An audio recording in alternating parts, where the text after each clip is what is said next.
Bom dia, meus irmãos, a paz do Senhor, tudo bom com vocês? Espero que sim. Então, vamos mais uma aula da Escola Bíblica Dominical. Hoje, lição número 11. Atributos da unidade da fé. Humildade, mansidão e longanimidade. Vamos lá no texto áureo, né? Rogo-vos, pois eu, o preso do Senhor, que andeis como é digno da vocação em que fostes chamados. A unidade da igreja dependente que os crentes evidenciem no cotidiano a humildade, a mansidão e a longanimidade. Vamos estudar hoje como é importante esses três atributos da fé. Paulo aqui, ele começa a sair um pouco, como eu vou dizer, ele fala muito em oração, né? Em a gente orar, jejuar, ir à igreja, ter comunhão com os irmãos, mas para essa unidade toda ser completa, para a gente conseguir viver na unidade, nós precisamos pôr em prática tudo isso. Então, não é simplesmente, irmãos, é importante ir aos cultos, é importante ler a palavra, é importante orar, é importante jejuar, subir aos montes. Tudo isso é muito importante, isso daí tem que fazer parte da vida do crente. Mas a gente tem que pôr em prática tudo isso que a gente aprende. A gente vai à igreja, é uma escola também. Ali o pastor, o pregador, eles dão, entendeu, aulas de como Jesus, ele veio para nos ensinar a sermos, entendeu? Para andarmos como a gente vai ser semelhante a ele, espelho dele, né? Se a gente não fizer como ele fez e continua fazendo, se a gente não seguir os passos dele, se a gente não obedecer a Deus, né, os seus mandamentos, a sua doutrina, a doutrina da nossa congregação, então quer dizer, fica difícil. Então, para sermos, falar, gente, nós somos crentes, nós somos evangélicos, nós cremos em Deus e não só cremos, porque até mesmo no inferno, os demônios, entendeu? O próprio Lúcifer, ele crê em Deus, ele acredita em Deus. Então, assim, crer somente não adianta. Nós temos que praticar. A gente tem que crer e praticar e fazer as boas obras. É tudo assim, uma coisa completa a outra, né? Então, vamos estudar hoje essa palavra que é muito, muito importante. Efésios 4. Rogo-vos, pois eu, o preso do Senhor, que andeis como é digno da vocação com que fostes chamados, com toda a humildade e mansidão e longanimidade, suportando-vos uns aos outros em amor, procurando guardar a unidade do Espírito pelo vínculo da paz. Há um só corpo e um só Espírito, como também fostes chamados uma só esperança da vossa vocação. Colossenses 1. Por esta razão, nós também, desde o dia em que ouvimos, não cessamos de orar por vós, de pedir que sejais cheios do conhecimento de sua vontade e toda a sabedoria e inteligência espiritual, para que possais andar dignamente diante do Senhor, agradando-lhe em tudo, frutificando em toda boa obra e crescendo no conhecimento de Deus. Colaboradores em toda a fortaleza, segundo a força da sua glória, e em toda a paciência e longanimidade com gozo, dando graças ao Pai que nos fez idôneos para participar da herança dos santos da luz. Então, a gente tem que ver que nós somos o quê? A igreja, ela é o resultado da humildade, da mansidão, da longanimidade da vida dos crentes. Precisamos, para ser igreja, precisamos ter esses três atributos aqui, irmãos. Então, assim, se eu e você, se a gente tiver depois dessa aula, a gente refletir, tá faltando alguma coisa? Eu tenho a humildade, mas eu não tenho a mansidão, eu tenho a longanimidade, mas não tenho a humildade. Então, nós temos que procurar buscar, porque são frutos do Espírito. Se somos realmente servos do Senhor, devemos buscar cada vez mais os frutos do Espírito, amém? Então, vamos lá. Introdução. Após concluir a oração intercessória em favor da igreja e ao mesmo tempo estimular os cristãos a viverem para a glória de Deus, o apóstolo passa a enfatizar a necessidade da unidade dos crentes. Assim, nesta lição estudaremos as virtudes fundamentais, humildade, mansidão, longanimidade, que levam a igreja a viver uma perfeita unidade conforme a palavra de Deus. Para haver unidade é preciso humildade. A humildade é uma virtude imprescindível para o fortalecimento da comunhão cristã. Espera-se que os crentes sejam humildes não somente diante de Deus, mas também entre eles. O modo digno de viver cristão. A conduta geral do crente é o destaque dessa seção da carta. O apelo apostólico é para que os crentes andem de modo digno da vocação, ou seja, a nossa conduta diária deve corresponder à chamada recebida para ser um membro do corpo de Cristo, a igreja. Isso pressupõe que o andar do cristão está diretamente relacionado com o nível de unidade que ele tem com Deus e com os irmãos. Nesse sentido, a fim de desenvolver essa unidade, o apóstolo Paulo apresenta 3 virtudes essenciais: a humildade, a mansidão e a longanimidade. Então, precisamos, se somos crentes, servos do Senhor, se somos para fazer parte do corpo, que é a igreja, nós sermos membros desse corpo, a gente tem que andar de acordo, né, para fazer parte dessa unidade, né? A humildade é uma delas. E para os povos pagãos, a humildade não era uma virtude. Pelo contrário, era considerada uma atitude negativa, fraqueza de caráter e falta de amor próprio. Na vida de Cristo é que a humildade aparece como virtude, pois ele não teve por usurpação ser igual a Deus, mas aniquilou-se a si mesmo, tomando a forma de servo. E no Evangelho de João, nosso Senhor lavou os pés dos apóstolos, dando exemplo de humildade, mas não de uma humildade movida pela falsa aparência, e sim uma ação que reconhece a importância do valor e o valor do outro.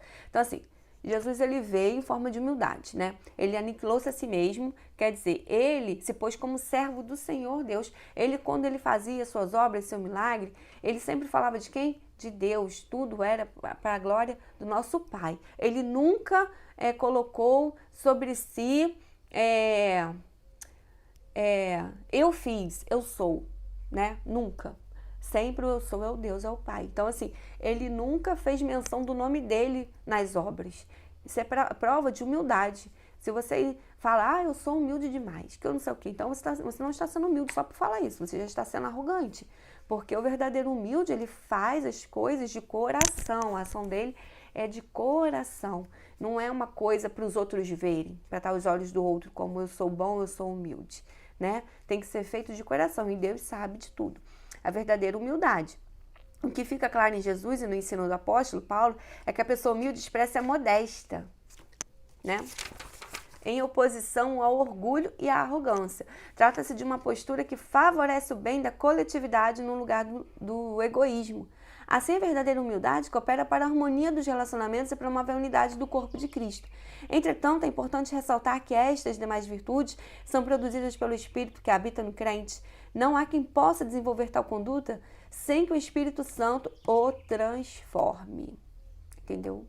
Então, se você acha que tem humildade, procura saber. Eu também, entendeu? Porque às vezes a gente, assim, o que eu falo muito da geração de hoje. É uma geração que, assim, infelizmente, falta muita humildade. Por quê? Não consegue reconhecer erros, sabe? Às vezes você vai chamar atenção, são pais chamando atenção de filhos, são funcionários que não respeitam patrões, são membros da igreja que não respeitam seus pastores, entendeu? Que não concordam com a doutrina da igreja e que acham que não, e que procuram na Bíblia, às vezes, versículos para debater aquilo. Falei assim, irmãos, a gente tem que ter humildade de reconhecer nosso erro, de pedir desculpa, de falar assim, não vou ver, não o meu lado, vou ver o lado do meu irmão, e para poder conseguir viver em unidade. Porque se a gente vê só o nosso lado, só a nossa questão, se a gente sempre quer ter a palavra final, nós não estamos sendo humildes e não estamos colaborando para viver em unidade dessa forma. E sim estamos nos distanciando do corpo. Então a gente tem que às vezes sentar e rever nossas atitudes, nossos pensamentos, aonde estamos errando e tentar corrigir dentro dos nossos lares, com a nossa família, no nosso emprego, com os nossos colegas de trabalho, os nossos patrões, né? E dentro da igreja do corpo, né? Que é estar em comunhão com os nossos superiores, né?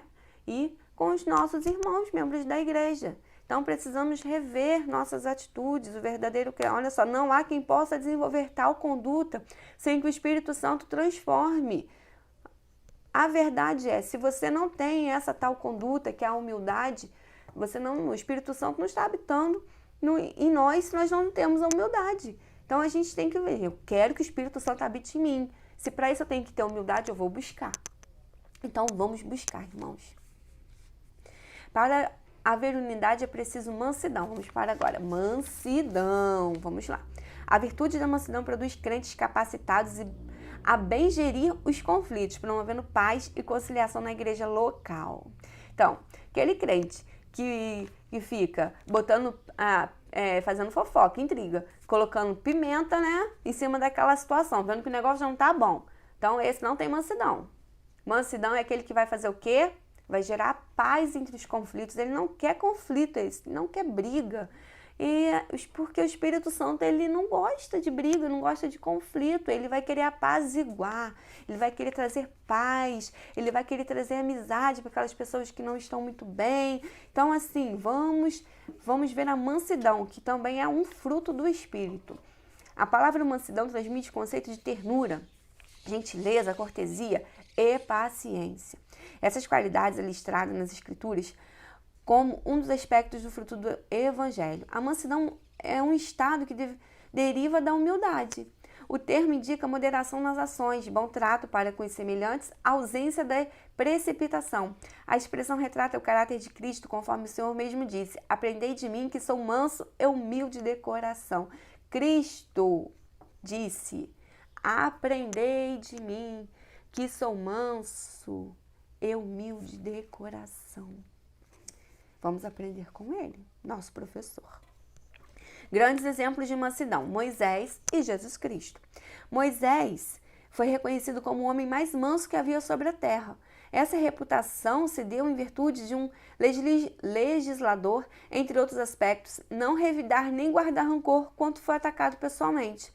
Nessa mesma perspectiva, Jesus Cristo manteve o autocontrole enquanto era injustamente caluniado e durante seu julgamento não pronunciou qualquer palavra contra seus acusadores. Assim temos o exemplo da mansidão diante das mais difíceis circunstâncias.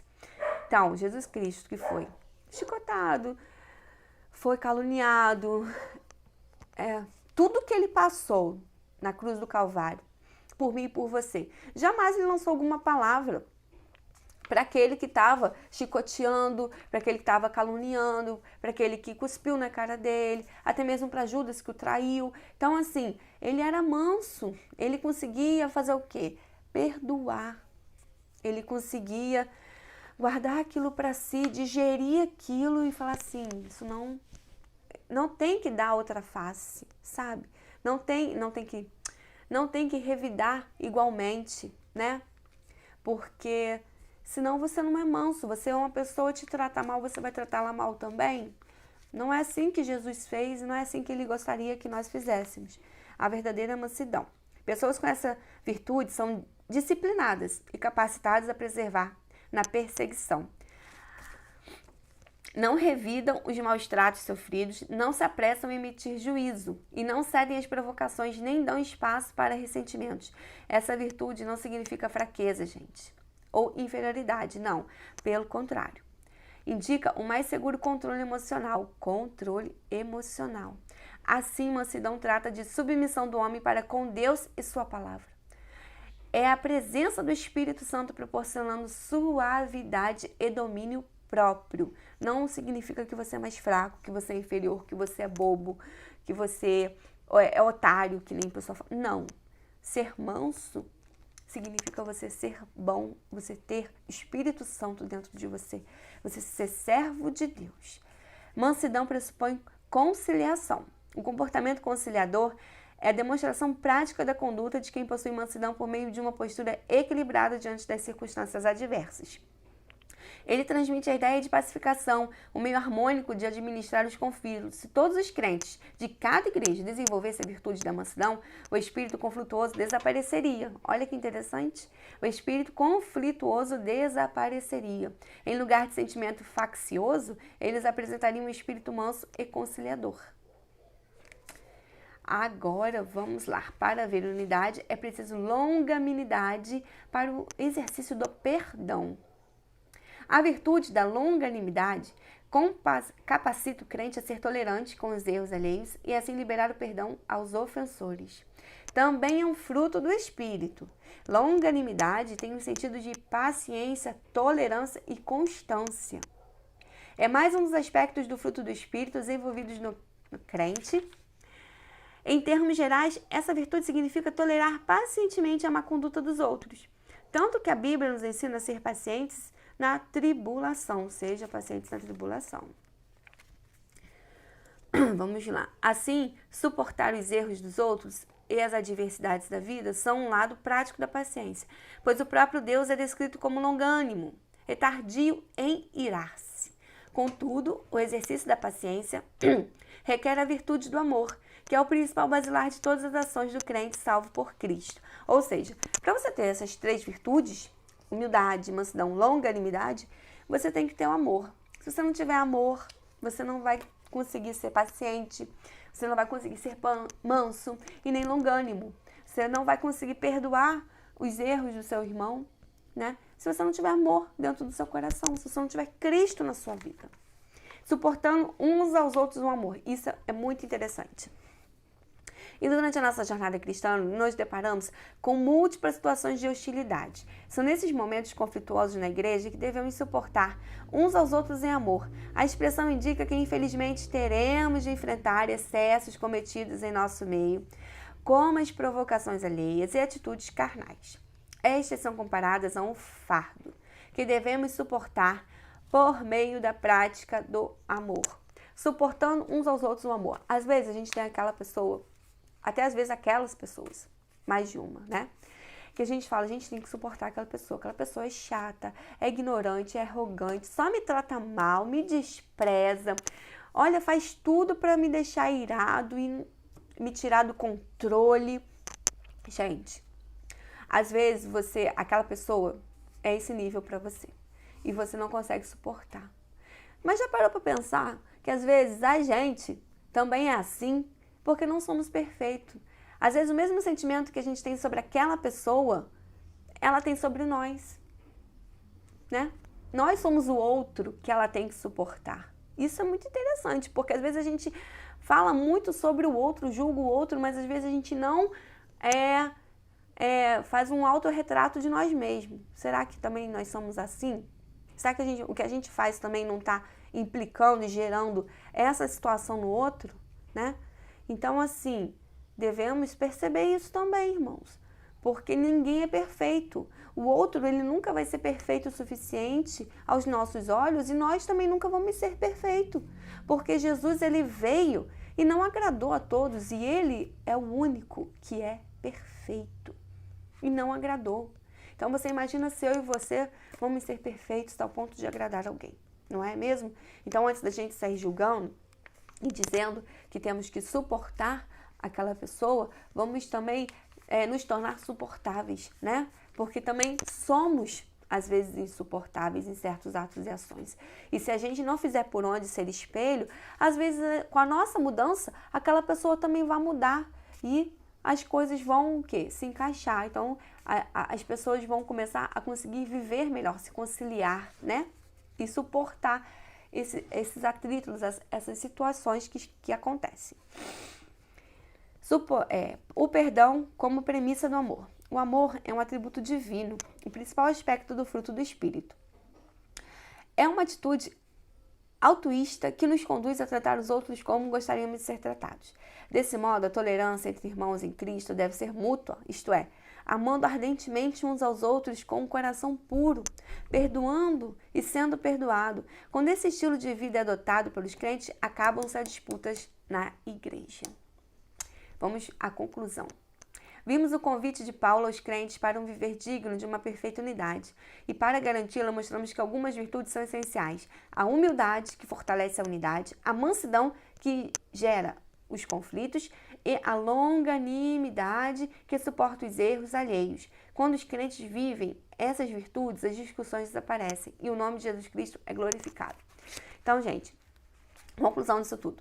Precisamos de ser mais humildes, de ter mansidão e longanimidade. Não devemos nos irar com facilidade, devemos passar por cima de muitas coisas. Sim, às vezes é ruim, é triste, machuca, saímos magoados, mas devemos ter esse aprendizado, porque Jesus ele passou por isso tudo e ele foi humilde, manso e também foi longânimo, ele não irou-se. Ele podia ter irado com todos nós, com aqueles que no momento estavam, sabe, ali em cima dele, o crucificando por algo que ele não fez. E no entanto ele falou, perdoa, Senhor, eles não sabem o que estão fazendo. Então assim, além disso, ele intercedeu por nós, para Deus, o Pai, nos perdoar por que estava acontecendo com ele naquele momento. Então assim, devemos nos fortalecer e dentro da igreja, principalmente, sabe, em unidade, para a gente viver em unidade com os nossos irmãos. Devemos praticar. Assim, só ler é muito bom, é legal, falar que nem eu estou falando também é muito bom, mas eu tenho que praticar. Não basta eu vir aqui falar para os irmãos isso, se eu não estou praticando, eu não estou sendo verdadeira. Então, assim, é muito importante e é responsabilidade nossa, quando a gente traz a palavra, de também praticar e fazer com que os nossos irmãos vejam e pratiquem também. Para a gente poder ser um corpo, todos os membros, eles têm que estar equilibrados, não é verdade? Então, essa palavra aí, né, da aulinha de hoje, que a gente deve de praticar. Eu desejo aos irmãos um bom domingo, um bom final de semana, um dia abençoado e que os irmãos fiquem na paz e até a próxima aula. Amém? Fiquem com Deus, irmãos.